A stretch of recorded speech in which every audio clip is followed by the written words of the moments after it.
Ağ rayonunda Qərbi Azərbaycana qayıdış tarixi zərurətdir mövzusunda elmi-praktik konfrans keçirilib.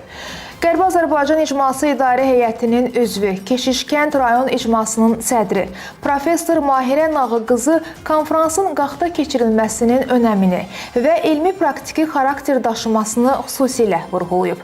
Mahirə xanım tarixi Azərbaycan torpaqlarında həyata keçirilən deportasiyalar, maddi və qeyri-maddi mədəni irsi ilə bağlı araşdırmaların aparılmasının indi və gələcək nəsillər üçün əhəmiyyətindən bəhs edib. O, Qərbi Azərbaycanlıların öz ata-baba yurdlarından zorla çıxarıldıqlarını, onların böyük ümid və əminliklə geri qayıdacaqları günü gözlədiklərini vurğulayıb. Mahirə Nağıqızı Qərbi Azərbaycana qayıdışın zərurət olduğunu deyib. Həmin bölgədən zorla çıxarılan insanların sülh yolu ilə təhlükəsiz və ləyaqətli şəkildə doğma yurdlarına qayıdışının aspektlərindən danışıb.